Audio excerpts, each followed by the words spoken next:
Hey guys, my name is Christine and I'm your Mindset Master Doctor and Leverage for Change. Today I want to come to you speaking about the different attachment styles so you can get an idea of which attachment style you are, and so you can make changes, or you can also recognize which attachment style your partner is so you can kind of understand what is happening there. There's a secure attachment, that's the first one. Then we have the anxious preoccupied, that's the second one. Then we have the dismissive avoidant, and the fourth one is a fearful avoidant. So the secure attachment pretty much speaks for itself in that these people are really comfortable in themselves. They're healthy in their mindset. They give love more easily and they can receive love more easily.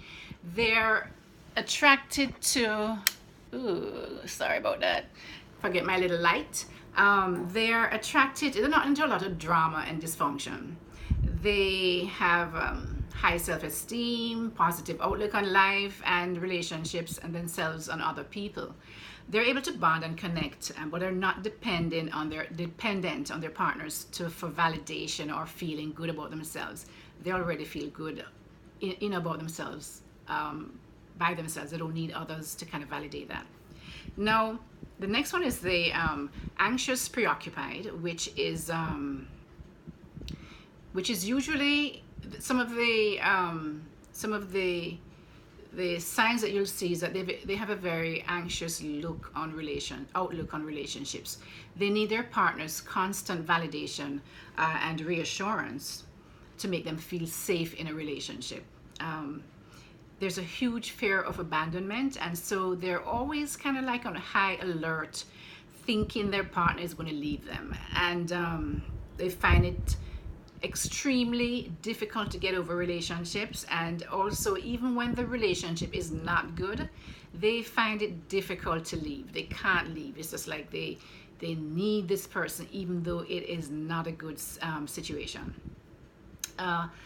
Their anxiety will go through the roof when they can't get in contact, when they're away from their partner and they cannot contact them. So for example, if they text their partner or call them and the partner does not call back in a relatively good time, in a few minutes or whatever it might be, then they get very anxious. Their anxiety goes through the roof, and they will probably do back-to-back texts or call multiple times just to get that reassurance. And it's really because of the anxiety they feel from disconnection with their partners. And this goes back to when they were children, and there was an inconsistency in how their caregivers cared for them. One time they'll cry, and the parent would go and pick them up and soothe them, and another time the parent won't come for hours, or an hour, and then they're sitting down there. So they became very clingy when the person actually does come, and they have this need to feel that connection because they get scared when they don't feel it. So one of the negative thing that can happen with this attachment style is that any communication is okay, even when it is an argument. So even say, for example, they try to get in their partner and they didn't answer them, and then when they call, then they start listen to them. Then what happens is that for them, any communication, even it means that there's a connection when you're arguing. So they will argue if that's all there is that they can do. The tendency also is to be very jealous, and so even during the relationship as well as after the relationship has ended, they will still, you could say, stalk, but it depends. Remember, guys, that all of these attachment styles are kind of like on a continuum. So it really is dependent on the level of inconsistency that they had in the relationship, whether it be like a 2 or a 3 or a 4 or a 10, right? So everything in all of these styles is going to have some kind of it's going to be on a spectrum. So the tendency is to be very jealous, as I said. So they put a lot of pressure on the relationship because of that. The next one is the dismissive avoidance style. Now, this one is very long. They're more comfortable by themselves as they see relationships as more of an option and not a necessity. They are, they more likely had parents who were very emotionally unavailable, sorry. And, or the parents had very high expectations of them, but they didn't really help to support them to reach those expectations. There is a strong deprivation of emotional connection. They felt that their needs were not met. They were not seen, understood, or heard in that situation from their caregivers. There's also the context of maybe physical or emotional kind of deprivation, or both. And so they become very good at self-soothing. So these are the people who go inward. They don't express their emotions because they didn't know it was not safe for them to. They didn't feel that it was safe for them to express emotions. These are the people who they look as if they lack emotional anything. They usually have a very blank face. They don't express emotion. They're very stoic and they appear very stoic and very cold and very distant. They didn't get their emotional needs met as children, and so they grew up to believe that was just how life was. So they protect themselves from ever being, by not being emotional, by, being hurt in that way again. They are usually very strong thinkers because they're usually up in their heads, and they do not respond well to criticism, and because they got a lot of that in their childhood, and as a result they will usually withdraw to protect themselves. That's another coping skill that they learned. They crave solitude. They want to be alone. They don't like to be around people all the time. They need that time to be alone.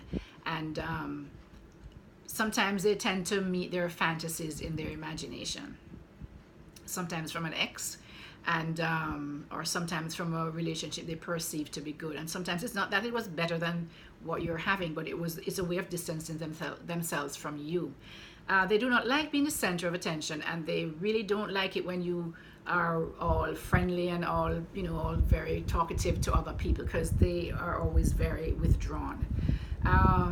They can empathize with people who are being treated unfairly, but they cannot show that emotion. They can't show empathy.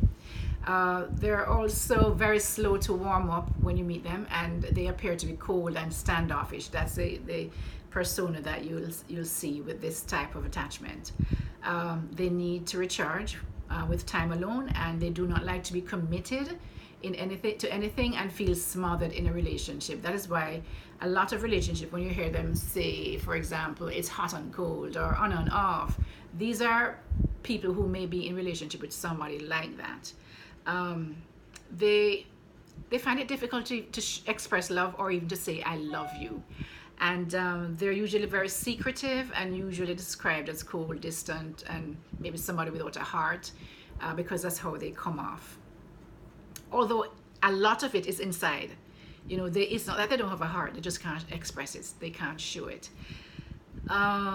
If their partner tries to get too close to them, they distance themselves. They panic. It's like, leave me alone. No, I can't take that, because they cannot take high emotional intensities.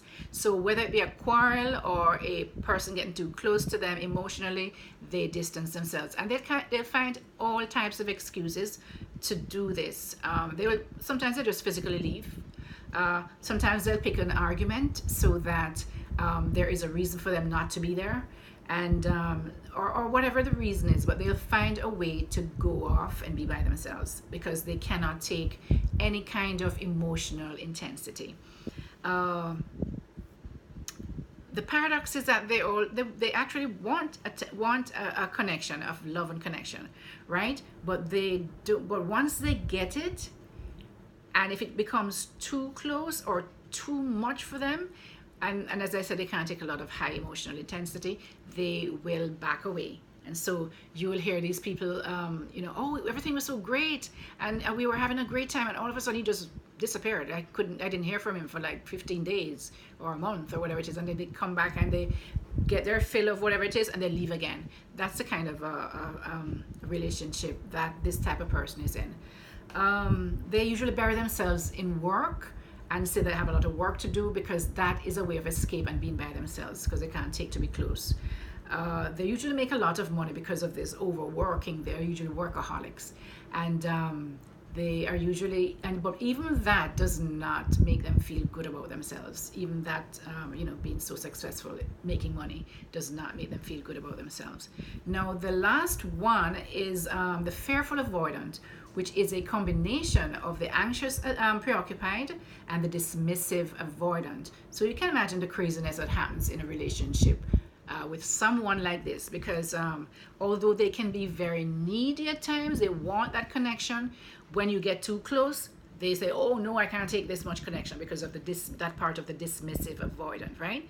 So the fearful so there's always a push and pull in this kind of a relationship, and they want to be in a relationship because they need the connection, but they can't take the intensity. So because when they were growing up, they grew up in homes, maybe that was it was very chaotic. Maybe there was a lot of abuse, a lot of arguments, shouting, quarrels, fighting, physical, emotional abuse, and maybe it was also sexual abuse and those kind of abuses. So they're very, very, there's an ambivalence there with the way they cope in relationships. So guys, my video is getting very long, and I usually can't upload it past 15 minutes. I don't know why. But anyway, my name is Christine. I'm your Mindset Mastery Doctor, and I work with individuals to help them to reach their highest potential in their relationships, in any relationship, marriage, couples, singles, when you're trying to build yourself up to get into another relationship. And I'm going to put my website down below. You can go there and book appointments for one-on-one appointments. I'm going to be starting email appointments, email coaching soon. And so guys, I hope that you learned something from this. Please like, share, and subscribe so that you can see new videos as I put them out. Again, my name is Christine, your Mindset Mastery Doctor, and leverage for change. Have a wonderful day. Bye.